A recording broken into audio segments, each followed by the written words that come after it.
فاسألوا أهل الذكر إن كنتم لا تعلمون.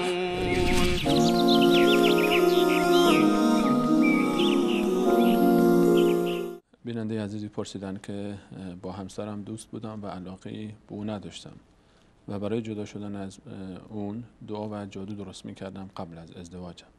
آیا درست کردن دعا و جادو گناه دارد؟ متاسفانه یکی از مواردی که در جامعه ما متاسفانه رواج پیدا کرده و شاید یکی از دلایلش عدم آشنایی با احکام اسلام و با محرماتی هست که از جانب رسول الله صلی الله علیه و سلم بیان شده و در قرآن به اون تصریح شده، این است که مردم به سحر و جادو جنبل متاسفانه روی آوردند و چه بسا این رو یک اسباب و ابزاری قرار دادن برای رسیدن به یک مواردی که دوست دارند، مانند ایجاد محبت در میان زن و شوهر یا در میان پدر و فرزندانش، در میان مادر و فرزندانش یا مواردی از این قبیل.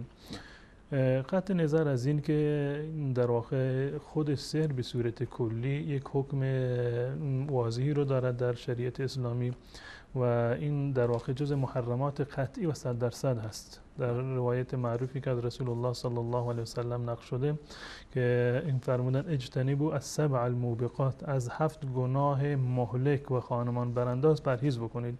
یکی از این 7 گناه رو رسول الله صلی الله علیه و سلم سحر نام بردن، یعنی در ردیف بزرگترین گناهان و برترین و اکبر الکبائر همین جریان سحر هست. و بحث سحر بحث جایز و گناه نیست، بحث جایز و ناجایز یا حلال و حرام نیست، بلکه از این هم فراتر است، بحث شرک و کفر و ایمان هست. بحث اعتقادی میشه. بله، ده بحث اعتقادی هست و در آیات قرآن کریم حکمش کاملا بیان شده. اساسا نه تنها سحر کردن یا اینکه کسی رو بخوان جادو بکنن، حتی آموزش سحر، چه انسانی سحر را فرا بگیرد یا به کسی دیگر آموزش بدهد، هر دوتا رو قرآن کریم اینو سحر معرفی کرده. و درباره حضرت سلیمان علیه السلام یا هاروت و ماروت جاسانی که هست در قرآن کریم ذکر کردن، الله متعال به صراحت این مطلب رو بیان کرده که این در واقع کفر است. و ما تتلو الشیاطین علی ملک سلیمان و ما کفر سلیمان ولکن الشیاطین کفروا یعلمون الناس السحر. میگه حضرت سلیمان مرتکب شرک نشده، شیاطین کفر کردن. چرا؟ زیرا که مرتکب سحر شدن، مردم رو سحر در واقع آموزش میدادن. و همچنین درباره 2 فرشته‌ای که الله متعال به عنوان امتحان فرستاده بود پیش بنی اسرائیل، صراحتا الله متعال میفرماید وقتی که این فرشتگان کسی می آمد برایشون که میخواست سحر رو آموزش ببینه و یاد بگیره، میفرمودند که و ما یعلمان من احد حتی یقولا انما نحن فتنه فلا تکفر.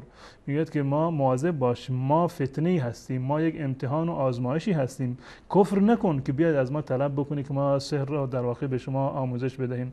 و در ادامه این آیه الله متعال صراحتا همین نقطه رو که در این سوال اومده الله متعال در اونجا ذکر کردند فیتعلمون منهما ما یفرقون به بین المرء و زوجه.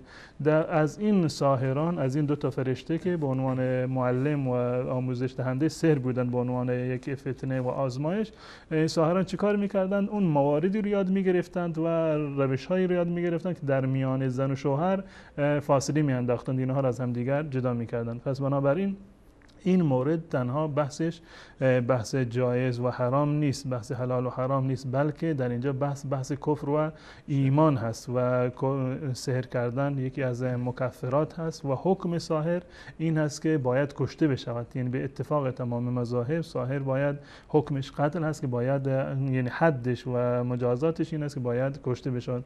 پس بنابراین این عمل اساساً گناه هست و فراتر از یک گناه بلکه کفر و شرک هست. از این عمل حتما انسان باید پرهیز بکنم.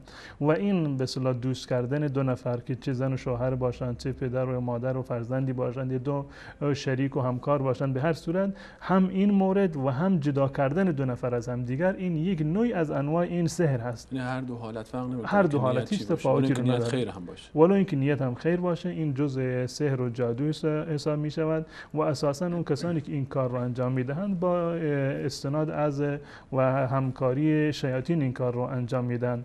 و در این زمینه یک نکته واقعا قابل تأمل هست. اون کسانی که این کارها رو انجام میدن یا مستقیما از شیاطین کمک میگیرند که هیچ شکی وجود نداره که استفاده کردن یا به کار گرفتن جن و شیاطین برای آزار رساندن یا حتی برای چنین مواردی که از جانب شریعت منع شده، این همون حکمش همون حکم کفر و در واقع ناجایز هست. این افراد در واقع حتی گذشته از این که از شیاطین و جنها کمک میگیرند، بلکه احیانا برای این که شیاطین به درخواست هاشون پاسخ مثبتی بدن مجبور میشن که یک نوع تخربی میکنند، یک نوع نذر و نذوراتی رو انجام میدن برای شیاطین. و معمولا چنین انسان هایی که ادعا میکنند که میتونند که زن و شوهر رو با هم دیگر دوست بکنند یا این زن و شوهر رو از هم دیگر جدا بکنند و اهل جادو جنبل هستند، شما اگر نگاه بکنید حتی از نظر ظاهری انسان‌های آلوده‌ای هستند و پاک نیستند. به خاطر این است که واقعا این شیاطین و جن‌ها یعنی جایشون و محلشون با کسانی که مراوده دارند مانند خودشون باید انسان‌های آلوده و در واقع ناپاکی باشند.